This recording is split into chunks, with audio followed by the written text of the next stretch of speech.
Saudara, usai pelaksanaan tahap pertama gencatan senjata, Hamas pun berjanji akan mulai membebaskan sandera Israel pada Senin waktu setempat. Dalam gencatan senjata tahap pertama, Israel diharapkan dapat menghentikan pertempuran, sementara Hamas akan bebaskan semua sandera yang tersisa. Khalid Kadumi, perwakilan Hamas, mengaku optimis dengan diberlakukannya gencatan senjata tahap pertama yang baru disepakati dengan Israel. Ia pun kembali menegaskan bahwa masa depan pemerintahan Palestina sepenuhnya adalah hak rakyat Palestina. Pembebasan sandera Israel oleh Hamas rencananya akan dimulai pada Senin pagi waktu setempat sesuai dengan perjanjian yang telah disepakati kedua belah pihak. Dilansir dari Times of Israel, Israel juga telah mulai memindahkan tahanan Palestina ke dua penjara sebagai persiapan untuk pembebasan. This deal have a lot of green signs. If they will be exploited positively, we will arrive at a good results and good outcome where it will grant our people a good life, prosperous life, peaceful life. If not, again and again I'm saying, that will lead to a lot of frustration and you never know where it will end. But hence that we are having guarantors, so we are optimistic that we can proceed further, provided everybody has to carry his own responsibility. Sementara itu, truk-truk bantuan kemanusiaan mulai bergerak memasuki jalur Gaza menyusul fase pertama perjanjian gencatan senjata Hamas Israel. Sejumlah truk bantuan dari Mesir tiba di perlintasan Karim Shalom, Israel, diperiksa sebelum memasuki wilayah Gaza. Truk-truk ini membawa bantuan pasokan medis, tenda, selimut, makanan, dan bahan bakar. Diperkirakan ada sekitar 600 truk bantuan yang akan memasuki Gaza pada hari Minggu. Jumlah ini sesuai dengan kesepakatan gencatan senjata Israel-Hamas.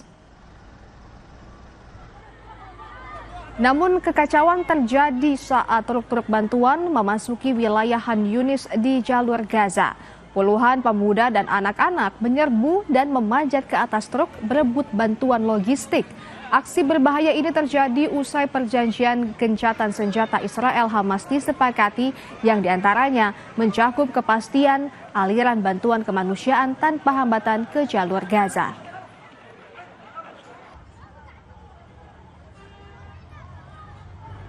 Saudara, Hamas akhirnya mengatakan perang telah usai dengan kesepakatan antara mereka dan Israel. Warga menyambut gencatan senjata ini dengan sukacita dan mulai kembali ke rumah masing-masing.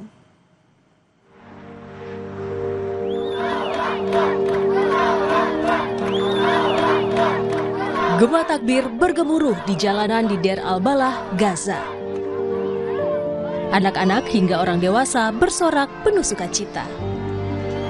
Mereka gembira atas kesepakatan damai antara Israel dan Hamas dan berharap momen ini membawa perdamaian abadi di Gaza.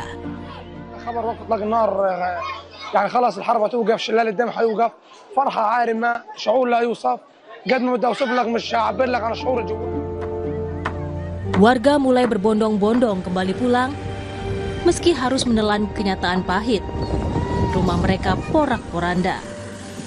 والله متوقع الاقيها مساح يعني مش متوقع الاقي لا دور ولا مكان ولا مأوى ولا حياة ولا حاجة. Israel dan Hamas mencapai kesepakatan berdamai setelah negosiasi intensif yang dimediasi oleh Amerika Serikat, Qatar dan Turki di Sharm el-Sheikh, Mesir. Hamas bersedia melakukan pertukaran tahanan dengan Israel dengan syarat perdamaian abadi dan penarikan penuh pasukan Israel dari tanah Palestina. Sejak 7 Oktober 2023, warga Gaza kehilangan masa-masa mereka menjalani kehidupan yang normal. 2 tahun sudah penderitaan dirasakan warga Gaza dengan lebih dari 67.000 warganya tewas. Masa depan warga Gaza kini bergantung dengan ujung kesepakatan damai antara Israel dan Hamas.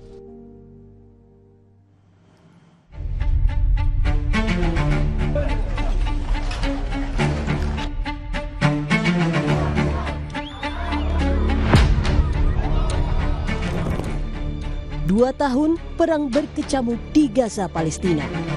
Wajah Gaza kini bak kota mati. tak ada lagi bangunan layak. Yang ada hanyalah gedung-gedung yang rata dengan tanah. Bagi warga Gaza, pemandangan ini menjadi kenyataan getir. Perang memang berakhir, tapi rumah mereka dulu sudah tak sama lagi. يعني لا تصلح للسكن، يعني المنطقة هذه اللي هي منطقة الكتيبة والسطر الغربي لا تصلح للسكن الآدمي. يعني لو احنا هينا قاعدين بنرتب في امورنا على اساس انه نرجع بس نقعد ونستقر فيها ونسيب منطقة المواصي، لكن للاسف الشديد لا متوفر مية ولا متوفر مكان بس ننصب لو خيمة. Pasca gencatan senjata berlaku, sekitar 200 tentara Amerika Serikat sudah mendarat di Israel pada Sabtu waktu setempat. Pasukan Amerika dikerahkan ke Israel sebagai pengawas saat gencatan senjata fase pertama Israel-Hamas. Israel dan Hamas mencapai kesepakatan damai setelah negosiasi intensif yang dimediasi Amerika Serikat, Qatar, dan Turki di Mesir.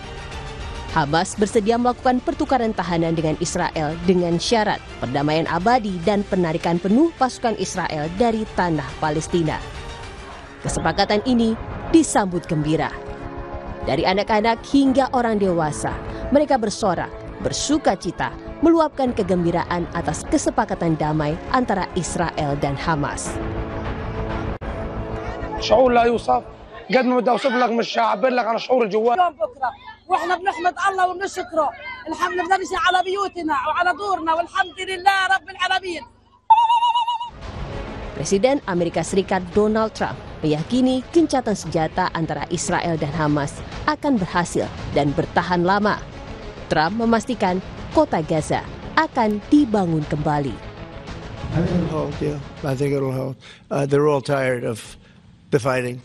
I think you're going to have tremendous success, and Gaza is going to be rebuilt. And you have some very wealthy countries, as you know, over there, and it would take a small fraction of their wealth.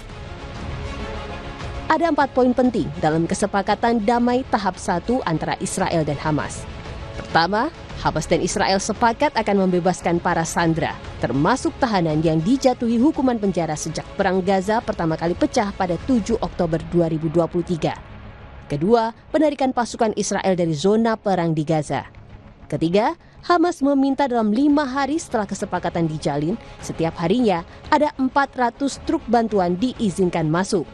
Kemudian, warga Gaza yang mengungsi akibat agresi Israel sesegera mungkin kembali ke daerahnya. Sejak 7 Oktober 2023, warga Gaza kehilangan masa-masa mereka menjalani kehidupan yang normal. 2 tahun menderita akibat perang, warga Gaza menyaksikan banyak kematian. Total, lebih dari 67.000 warga Gaza tewas. Masa depan warga Gaza kini bergantung dengan ujung kesepakatan damai antara Israel dan Hamas.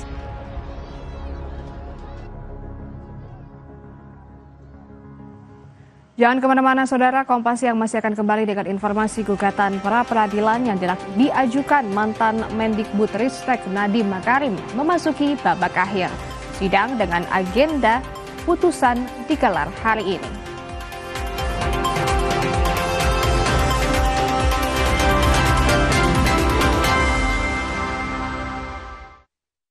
Berapa besar Anda meyakini bahwa salinan ijazah Jokowi yang kemudian didapat dari KPU akan menjadi novum baru dan membuka penyelidikan di Bareskrim Mabes Polri? Mau dicek di uji laforma apa, tapi kan tidak ditunjukkan ke publik. Ada novum apaan? Nggak ada novum itu. Teroris! Apakah Roy Suryo CS ini akan ditersangkakan? Dipo Investigasi, Senin 13 Oktober pukul 8:30 malam di Kompas.